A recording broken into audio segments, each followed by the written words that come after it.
교과서에 충실한 교과토이, 여디디아의 교충교토 시간입니다. 여러분 안녕하십니까? 오늘은 제11과 배도와 중보라는 제목으로 우리 하나님 말씀을 함께 연구하겠습니다. 여러분 교과서와 성경책을 미리 준비해 주시기 바랍니다. 오늘의 연구 범위입니다. 출애굽기 32장 1에서 6절, 시편 115편 4에서 8절, 이사야 44장 9절 10절, 로마서 1장 22에서 27절, 출애굽기 32장 7에서 32절, 이사야 53장 4절입니다. 연구 범위 성경 본문을 꼭 펴서 여러 번 읽어주시기 바랍니다. 기억절입니다.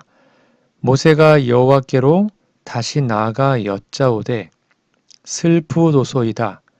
이 백성이 자기들을 위하여 금신을 만들어 싸우니 큰 죄를 범하였나이다. 그러나 이제 그들의 죄를 사하시옵소서. 그렇지 아니하시오면 원하건대 주께서 기록하신 책에서 내 이름을 지워버려 주옵소서. 출애굽기 32장 31절 32절입니다. 우리 기억절 노래 들으시고 이어서 말씀 연구를 진행하겠습니다. 3기 11과 모세가 여호와께로 다시 나아가 여짜오되 슬프도소이다. 이 백성이 자기들을 위하여 금신을 만들어 싸우니 큰 죄를 범하였나이다. 그러나 이제 그들의 죄를 사하시옵소서. 그렇지 아니하시오면 원하건대 주께서 기록하신 책에서 내 이름을 지워버려 주옵소서. 출애굽기 32장 31, 32절.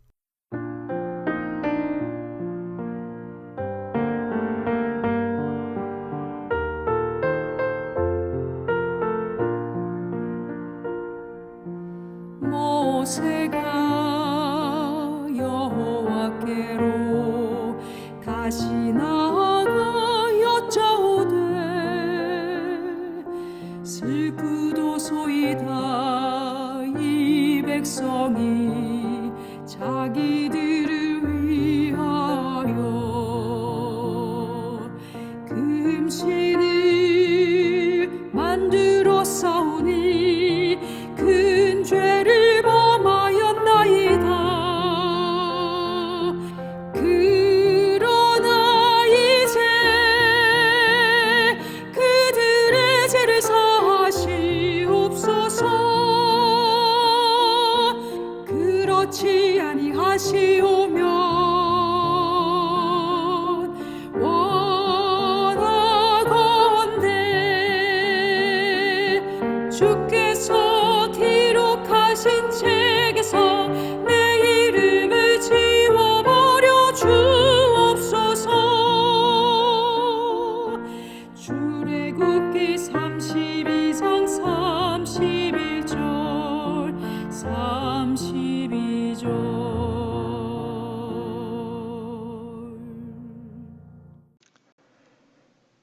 9월 7일 일요일입니다. 제목은 실패한 지도자. 자, 교과서 질문입니다. 출애굽기 32장 1에서 6절 읽어보라. 아론의 지도력은 어떻게 그렇게 처참하게 실패하게 되었는가? 본문 꼭 읽어보세요. 아론의 실패는 단지 금송아지 하나를 만든 실수가 아니라 말씀과 언약의 권위를 내려놓고 대중의 압력에 영적 리더십을 양보한 총체적인 붕괴였습니다. 자, 오늘 본문 말씀을 흐름에 따라 좀 읽어보면 왜 그의 지도력이 그렇게 처참하게 무너졌는지가 아주 잘 나와 있습니다. 첫 번째는 모세가 더디오므로라고 기록하고 있는데, 즉 기다림의 시험 앞에서 리더십이 공백을 느낀 겁니다. 백성은 1절에 우리 앞서 갈 신을 만들라. 즉 보이는 지도자 모세가 부재 중이었고 보이지 않는 하나님에 대한 불신 속에서 마음이 조급해졌습니다. 이때 아론은 언약 체결 직후 출애굽기 24장이죠.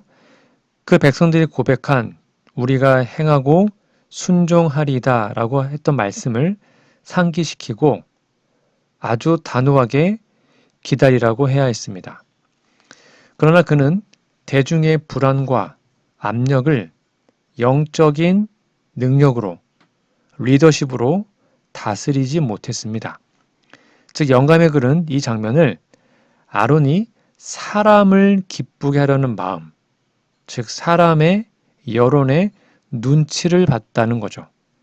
그래서 대중에게 굴복했다고 지적합니다.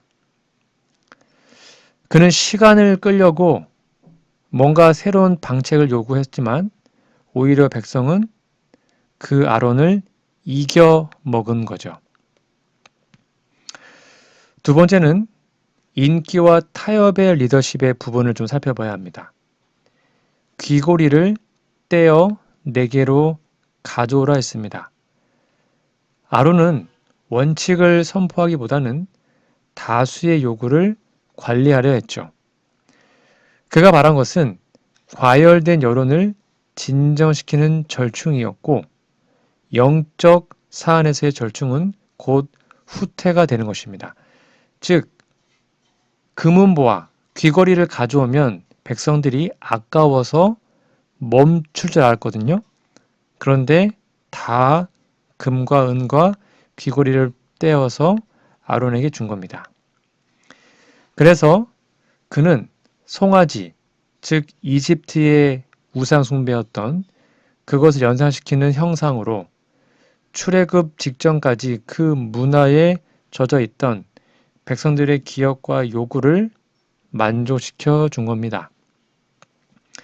세 번째는 혼합주의의 함정이었는데요. 32장 5절에 보면 여호와의 절일이라 그랬죠. 더 큰 문제는 아론이 단지 우상을 허용한 것이 아니라 여호와의 이름으로 그 우상에게 절기를 선포했다는 겁니다. 5절 그가 그 앞에 제단을 쌓고 이르되 내일은 여호와의 절일이라.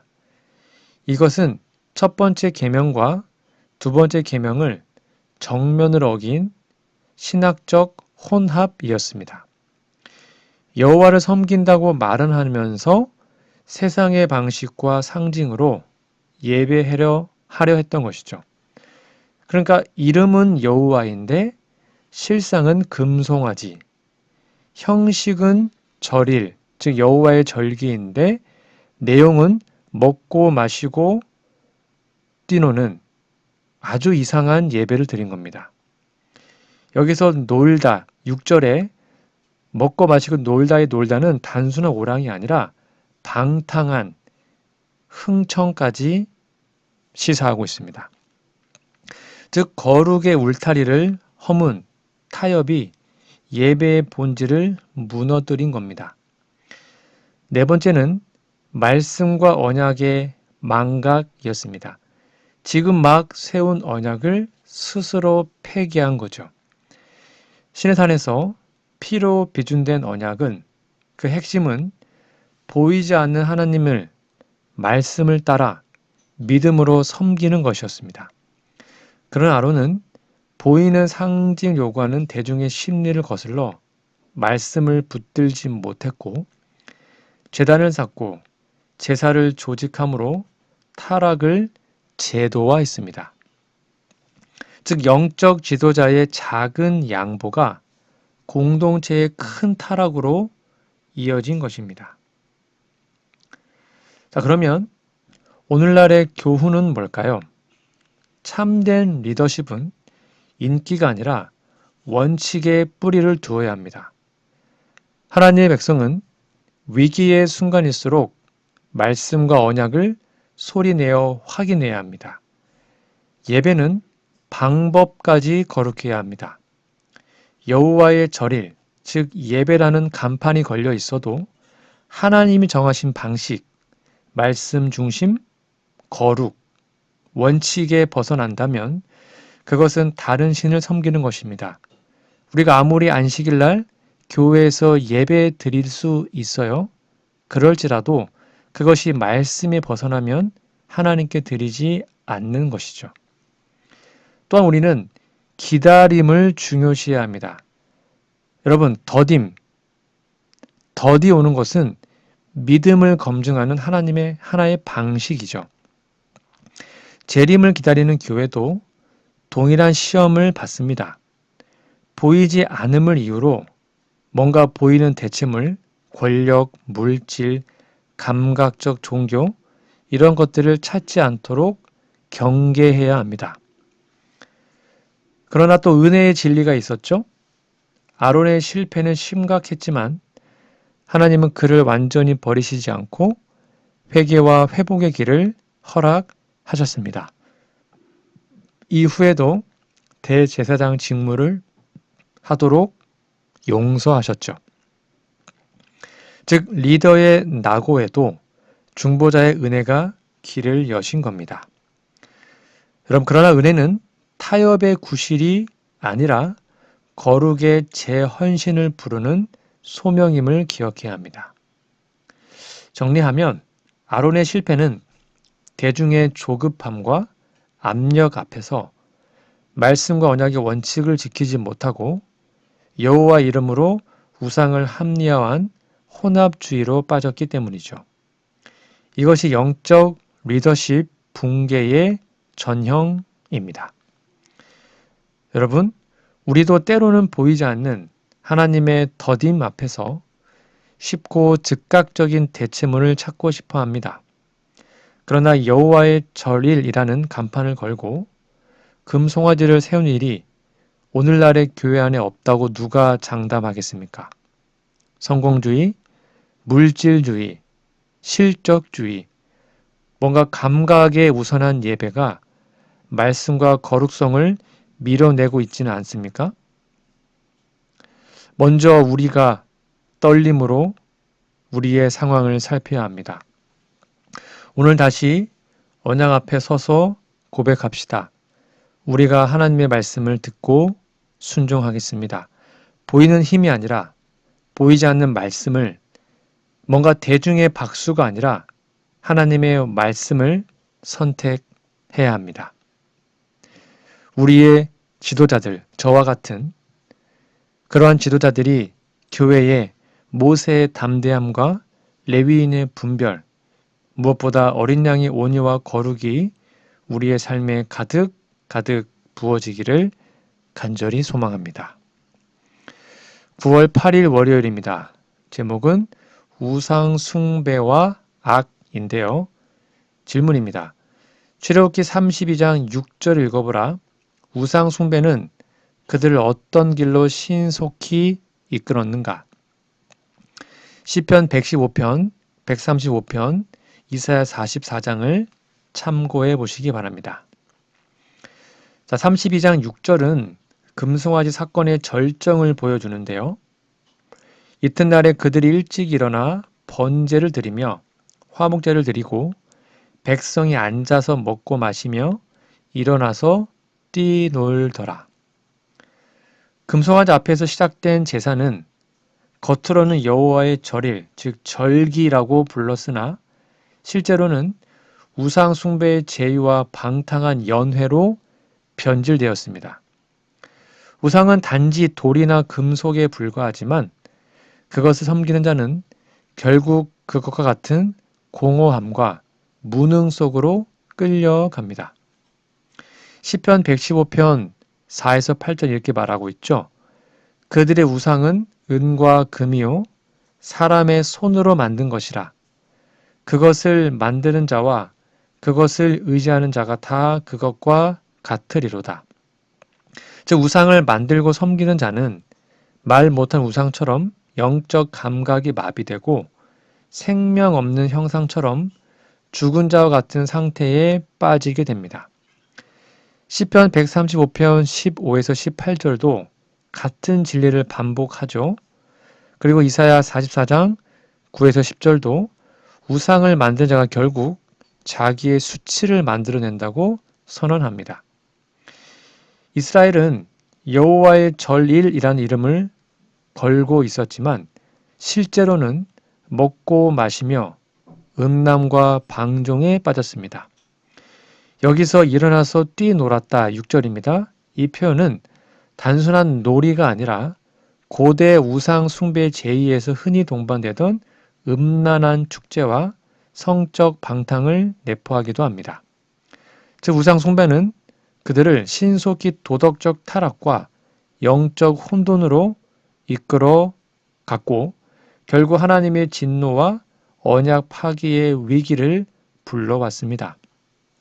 영감의 글은 이 사건에 대해서 이스라엘은 하나님을 떠나자마자 그들의 삶의 규범을 잃고 곧바로 방종과 부도덕에 빠졌다라고 기록합니다. 즉 우상 숭배는 단순히 외부의 형상을 섬기는 행위가 아니라 마음을 하나님이 아닌 다른 것에 빼앗기는 것이며 그것은 반드시 삶의 전 영역을 무너뜨리는 결과로 이어집니다. 여러분, 우상은 그 자체로 무능하고 공허하지만 그것을 붙드는 순간 사람은 곧 그것과 같이 공허하고 무력해집니다. 이스라엘은 그날 하루 만에 언약의 백성에서 방탕한 무리로 전락했습니다. 우상 숭배는 이와 같이 죽음의 길입니다. 그러나 그것은 곧 파멸로 이어지는 길인 것이죠. 여러분, 오늘 우리의 금송아지는 눈에 보이지 않는 형상이 아닐 수도 있습니다. 물질, 명예, 권력, 쾌락, 심지어 종교적 형식조차도 하나님보다 앞세워진다면 그것은 우상입니다.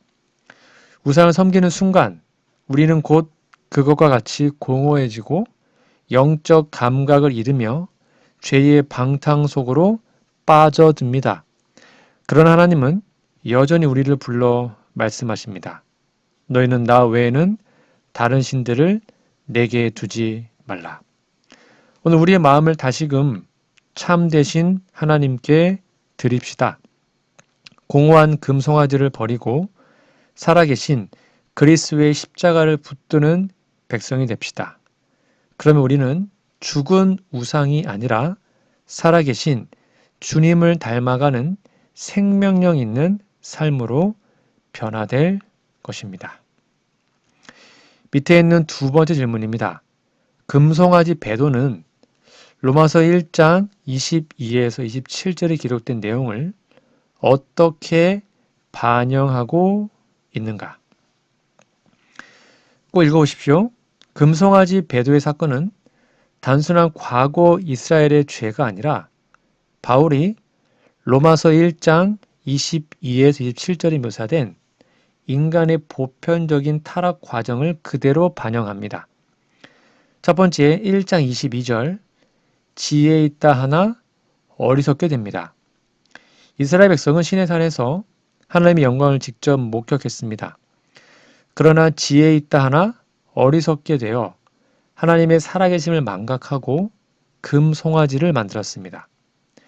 바울이 말한 것처럼 인간은 하나님의 영광을 바꾸어 썩어지지 아니하는 하나님의 영광을 썩어질 사람과 금수와 버러지 형상의 우상으로 바꾸었습니다.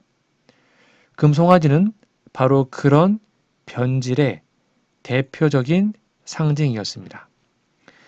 두 번째 1장 25절 창조주보다 피조물을 더 경배했죠. 그들은 출애굽에 전능하신 창조주를 찬양하기보다 자기 손으로 만든 금속 형상을 경배했습니다. 즉 진리를 거짓으로 바꾸어 피조물을 창조주보다 더 경배한 것이죠. 세 번째 24, 26절에 보면 마음의 정욕에 따라서 하나님이 내버려 두셨다고 기록합니다. 우상 숭배는 단순히 잘못된 종교 행위가 아니라 곧 방탕과 성적 타락으로 이루어졌죠. 출애굽기 32장 6절 일어나서 뛰놀더라 라는 표현은 단순한 춤이나 놀이가 아니라 고대 이방 지혜에 따르는 음란한 의식도 포함되어 있음을 이미 설명했습니다. 바울이 로마서 1장 26, 27절에서 말한 것처럼 하나님을 떠난 인간은 부끄러운 욕심에 빠져 서로의 몸을 욕되게 하는 단계로 나아갔죠. 금송아지 사건은 그러한 구체적인 예시였던 겁니다. 자, 결과가 어떻게 됐습니까? 영적인 타락과 파멸이었죠. 금송아지 사건은 바울의 묘사를 역사적으로 입증해 줍니다. 하나님을 거절하고 우상을 섬길 때 그 결과는 곧바로 도덕적 붕괴와 영적 사망으로 이어집니다. 바울이 지적한 대로 하나님은 억지로 인간을 붙잡아 두지 않고 스스로 선택한 길로 내버려 두사 그 결과를 맛보게 하십니다. 여러분, 금송아지 사건은 옛날 이스라엘만의 문제가 아닙니다. 오늘날도 사람들은 눈에 보이는 것, 손에 잡히는 것, 당장의 만족을 추구하면서 살아계신 하나님을 버리고 현대판의 우상을 섬기고 있습니다. 그러나 그것은 반드시 영적인 공허와 타락을 낳게 됩니다. 여러분, 하나님께서 오늘 우리에게 호소하십니다. 로마서 12장 2절, 너희는 이 세대를 본받지 말고 오직 마음을 새롭게 함으로 변화를 받아 하나님의 선하시고 기뻐하시고 온전하신 뜻이 무엇인지 분별하도록 하라. 우상을 버리고 참되신 하나님, 그리스도를 바라볼 때만 우리의 마음이 새로워지고 그 결과 거룩을 회복할 수 있습니다. 오늘 금송아지를 혹시 섬기고 있다면 싹 다 버려버리고 십자가만을 우리 마음에 세우기로 다시 한번 선택하는 우리 모두가 되기를 간절히 바랍니다. 9월 9일 화요일입니다. 제목은 스스로 부패함. 자, 교과서 질문입니다. 출애굽기 32장 7절 8절 읽어보라. 주님은 왜 모세를 이스라엘 진영으로 다시 보냈는가? 오늘 본문을 다시 한번 읽어보면 너는 내려가라. 내가 애굽 땅에서 인도하여 낸 내 백성이 부패하였도다. 그들이 내가 그들에게 명령한 길을 속히 떠나 자기를 위하여 송아지를 부어 만들고 그것을 숭배하며 제사를 드리며 이르기를 이스라엘아, 이는 너희를 애굽 땅에서 인도하여 낸 너희 신이라 하였도다라고 기록되어 있습니다. 첫 번째, 하나님의 의도는 뭐죠? 죄의 심각성을 알리신 겁니다. 하나님께서 모세를 다시 진영으로 보내신 이유는 이스라엘이 범한 죄의 심각성을 직접 확인하게 하시려는 것이었습니다. 시내산에서 거룩한 계시를 받고 있던 모세는 하나님의 영광 속에 있었지만 산 아래에서는 백성이 빠르게 하나님을 떠나 우상 숭배에 빠지고 있었습니다. 모세가 진영으로 내려가야만 이 백성의 배도와 타락의 현실을 직면하고 중보자로서의 사명을 감당할 수 있었던 겁니다. 두 번째는 하나님은 모세에게 중보자의 사명을 맡기십니다.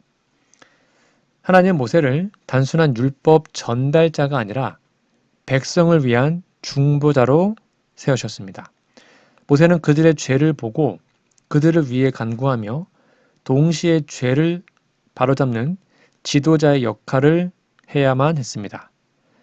영감의 글은 하나님께서 모세를 산 아내로 돌려보내신 것은 백성의 배도를 목격하고 그들을 위해 탄원하는 중보자의 위치에 서게 하려는 것이었다라고 설명합니다. 세 번째는 죄와 언약의 단절을 경고하셨습니다.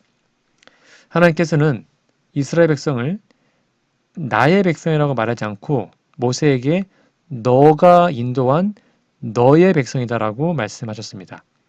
이는 이스라엘의 배도가 하나님과의 언약적 관계를 끊어버리는 행위임을 드러냈고 백성들이 돌이키지 않으면 하나님의 심판을 피할 수 없음을 경고하신 겁니다.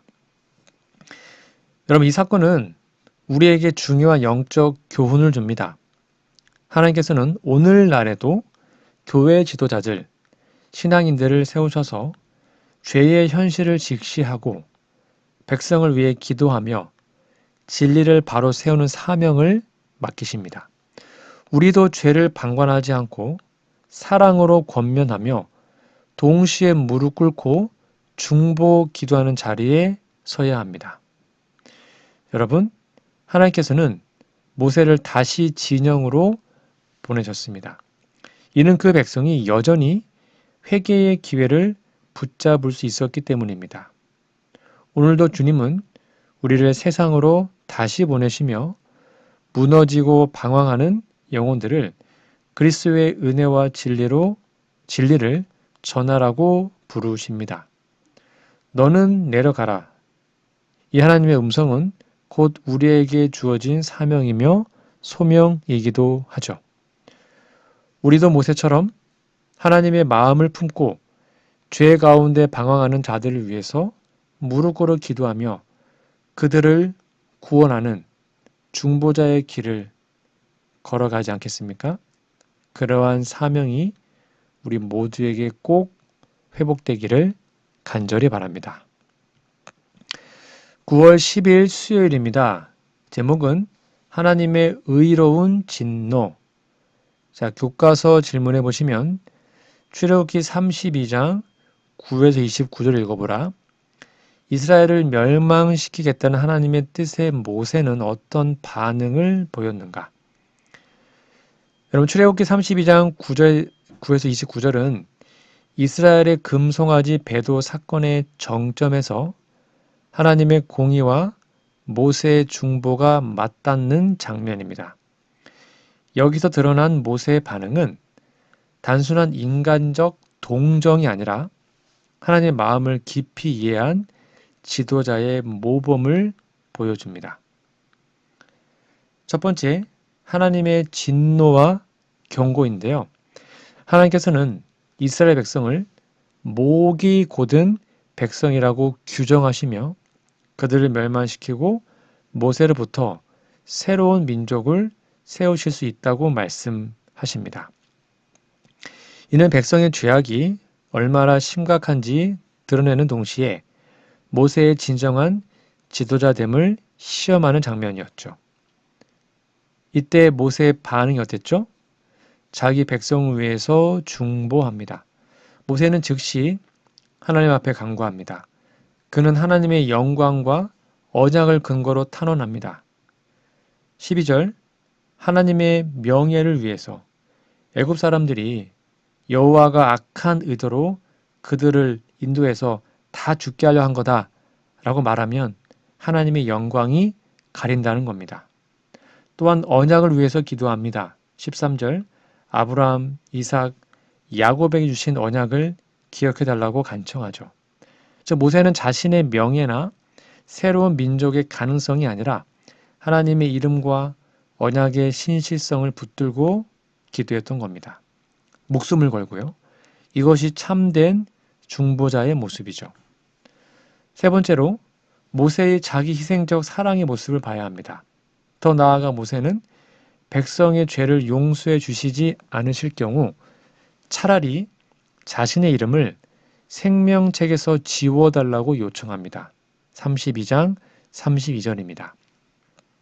이는 그리스도의 희생적 사랑을 예표하는 강력한 장면으로 모세의 심정 속에 그리스도의 중보와 대속의 정신이 깃들어 있었음을 보여줍니다. 영감의 글은 이 장면에 대해서 모세는 이기심이 없는 참된 목자의 심정을 나타냈으며 이는 장차 오실 그리스도의 품성을 반영하는 것이었다라고 설명합니다. 그러나 모세는 단순히 동정심에 머무르지 않았고요. 그는 백성의 우상 숭배를 단호히 꾸짖고 금송아지를 불태워 가루로 만들었고 그들에게 마시게 했어요. 또한 레위 지파와 함께 범죄한 자들을 심판했습니다. 즉 자비와 공의, 회개한 자들은 자비로서 다 용서했지만 끝까지 고집불통으로 죄를 버리지 않는 사람들은 공의의 심판을 했던 거죠. 우리는 모세의 반응에서 두 가지를 배웁니다. 참된 지도자는 자기의 권익이 아니라 하나님의 영광과 백성의 구원을 위해서 헌신해야 합니다. 하나님의 사랑을 변호하면서도 동시에 죄에 대해서는 타협하지 않고 진리를 굳게 세워야 합니다. 여러분, 모세는 하나님과 백성 사이에 서서 자신의 생명을 내어놓을 각오로 기도했습니다. 이는 장차 우리를 위해 자신의 생명을 바치신 예수 그리스도의 사랑을 미리 보여주는 그림자였던 겁니다. 오늘 우리는 교회와 가정, 사회, 모세와 같은 중보자의 심정을 가지고 기도하고 있습니까? 우리가 무릎 꿇어 기도할 때 주님은 그 기도를 통해 많은 영혼을 살리실 것입니다.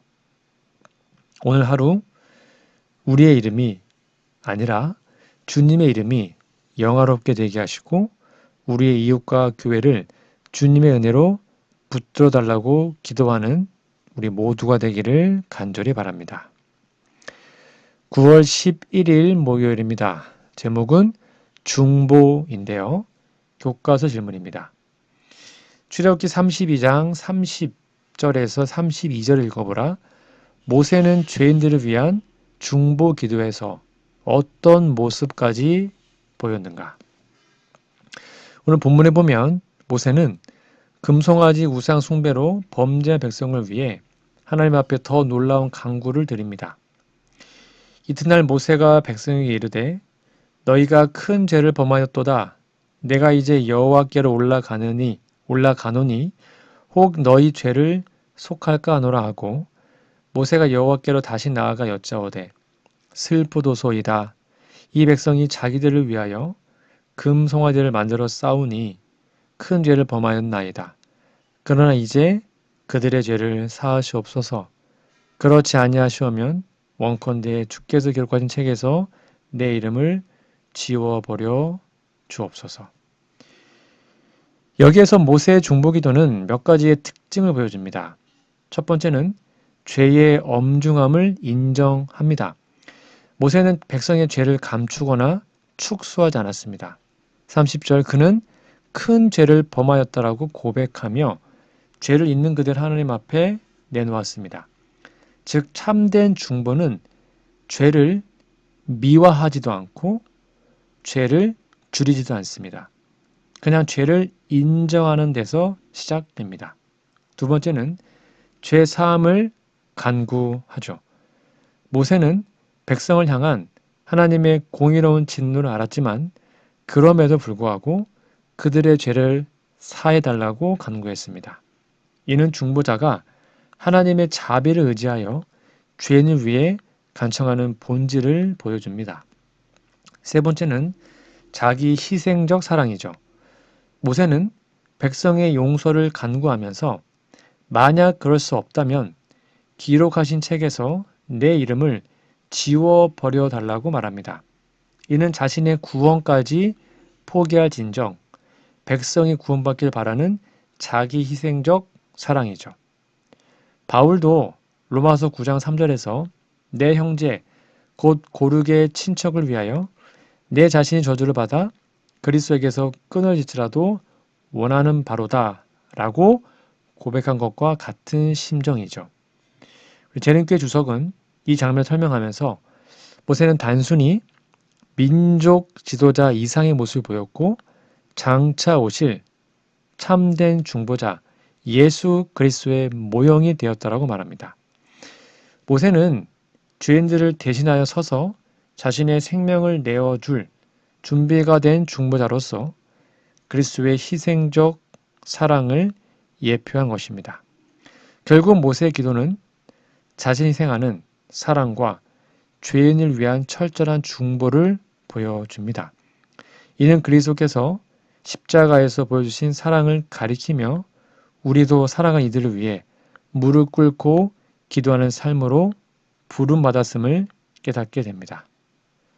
오늘도 모세처럼 다른 사람들을 위해서 자신을 낮추고 희생하는 마음으로 기도하는 우리 모두가 되기를 간절히 바랍니다. 오늘은 제11과 배도와 중보라는 제목으로 우리 하나님의 말씀을 함께 나누었습니다. 여러분, 성경책, 특별히 연구 범위 본문을 여러 번 꼭 읽어주시기 바랍니다. 그리고 기억절도 외워주시면 감사하겠습니다.